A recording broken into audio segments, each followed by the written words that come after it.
Assalamualaikum warahmatullahi wabarakatuh.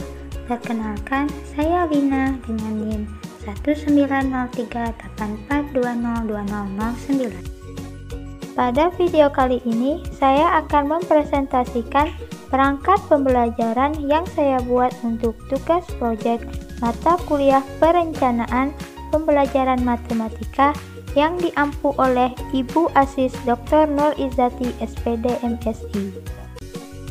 Pertama-tama saya akan membahas pengertian dari perangkat pembelajaran.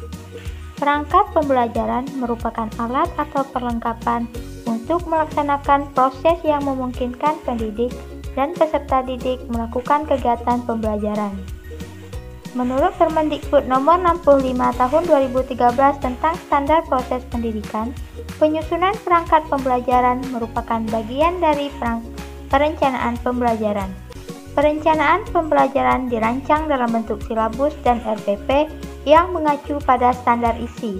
Selain itu, dalam perencanaan pembelajaran juga dilakukan penyiapan media dan sumber belajar, perangkat penilaian, dan skenario pembelajaran. Tujuan perangkat pembelajaran.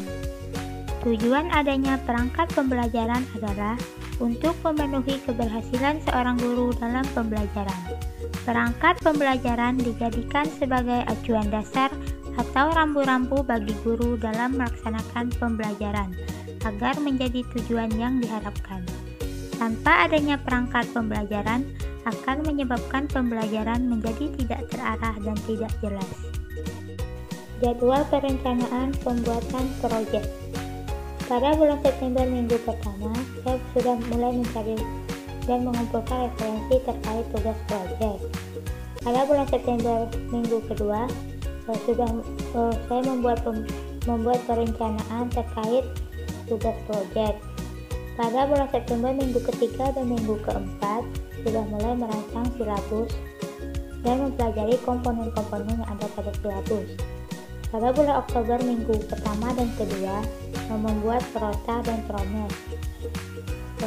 Pada Oktober minggu kedua dan minggu ketiga merancang RPP semester 1 dan semester 2. Pada bulan Oktober minggu keempat dan bulan November minggu pertama sudah mulai merancang bahan ajar. Sedangkan pada bulan November minggu kedua dan minggu ketiga membuat laporan akhir dan merevisi perangkat pembelajaran yang kurang lengkap. Perangkat pembelajaran yang saya buat ada 5. Yang pertama silabus, yang kedua program tahunan, yang ketiga program semester, yang keempat RPP, dan yang terakhir bahan ajar. Kita akan membahas perangkat pembelajaran yang pertama, yaitu silabus. Silabus adalah rencana pembelajaran pada suatu kelompok mata pelajaran atau tema tertentu yang mencakup standar kompetensi, kompetensi dasar, materi pokok atau pembelajaran, kegiatan pembelajaran, indikator pencapaian kompetensi untuk penilaian, alokasi waktu, dan sumber belajar. Silabus bermanfaat sebagai pedoman pengembangan perangkat pembelajaran lebih lanjut, mulai dari perencanaan, pengelolaan kegiatan pembelajaran, dan pengembangan penilaian.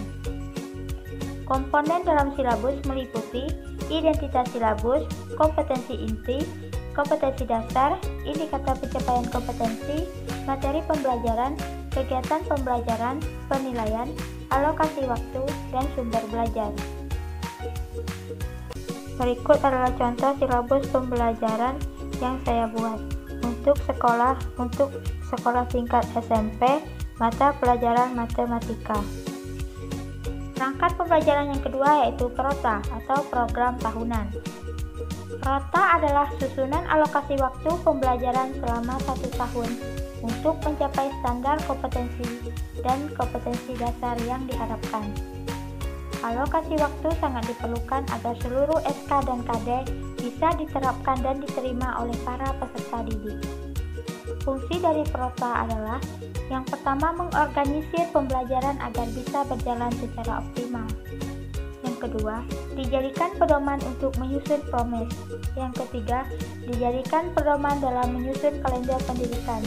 Yang keempat, digunakan sebagai acuan untuk mengoptimalkan penggunaan waktu efektif pembelajaran yang tersedia. Komponen dari program tahunan yaitu identifikasi, seperti satuan pendidikan, mata pelajaran, dan tahun pelajaran. Lalu kompetensi inti, kompetensi dasar, alokasi waktu, dan keterangan. Ini adalah contoh program tahunan yang saya kembangkan. Untuk mata pelajaran matematika, satuan pendidikan SMP, kelas 7 semester ganjil genap, tahun pelajaran 2021-2022. Rangkaian pembelajaran yang ketiga yaitu PROMES atau program semester. PROMES adalah bentuk penjabaran dari prota yang memuat gambaran pembelajaran dan pencapaian yang ingin diraih selama satu semester. Dengan adanya PROMES ini, akan lebih memudahkan pendidik dalam menuntaskan mata pelajaran yang diampu. Fungsi dari PROMES adalah yang pertama bisa mempermudah tugas Bapak atau Ibu para pendidik saat mengadakan pembelajaran selama satu semester. Yang kedua, mampu mengarahkan kegiatan untuk mencapai tujuan pembelajaran yang telah diprogram. Yang ketiga, menjadi pola dasar untuk mengatur tugas dan wewenang setiap pihak yang ikut serta dalam pembelajaran. Yang keempat, menjadi pedoman guru dalam bekerja dan belajar. Yang kelima, menjadi tolak ukur efektivitas pada proses pembelajaran. Yang keenam, menjadi bahan untuk menyusun data sehingga terbentuk keseimbangan kerja. Dan yang terakhir, mampu menghemat waktu, tenaga, biaya, dan alat penunjang karena pembelajaran bisa berlangsung secara efektif dan efisien. Komponen dari program semester yaitu identitas, seperti satuan pendidikan, mata pelajaran, kelas, semester, tahun pelajaran, dan format isian, berisi materi, tema, subtema, alokasi waktu, dan bulan yang terinci per minggu. Ini adalah contoh program semester yang saya kembangkan. Untuk mata pelajaran matematika, kelas semester ganjil, alokasi waktu 5 jam per minggu, dan program semester untuk kelas 7 semester genap, alokasi waktu 5 jam per minggu. Perangkat pembelajaran yang keempat yaitu RPP atau Rencana Pelaksanaan Pembelajaran. RPP adalah rencana yang memberikan gambaran prosedur dan cara mengorganisir pembelajaran. Tujuannya yaitu untuk mencapai sebuah kompetensi dasar dan telah ditetapkan dalam standar ISI, kemudian dijelaskan di dalam silabus.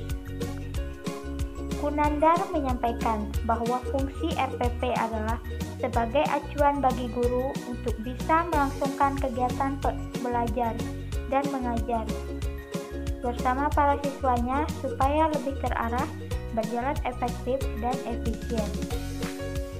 Komponen dari RPP meliputi identitas sekolah, yaitu nama satuan pendidikan, lalu identitas mata pelajaran atau tema atau subtema, kemudian kelas atau semester, materi pokok, alokasi waktu, tujuan pembelajaran yang dirumuskan berdasarkan KD, kompetensi dasar dan indikator pencapaian kompetensi, materi pembelajaran, metode pembelajaran, media pembelajaran, sumber belajar, langkah-langkah pembelajaran dilakukan melalui tahap pendahuluan, inti dan penutup, serta penilaian hasil pembelajaran.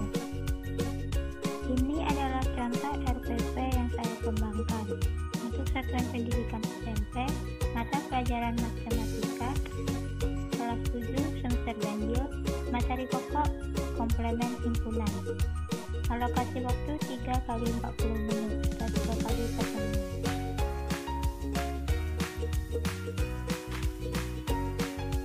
Kemudian RPP yang kedua untuk kelas 7 semester genap. Materi pokok, jenis-jenis dan sifat-sifat bangun dasar. Alokasi waktu 3 kali 40 menit atau 5 kali pertemuan.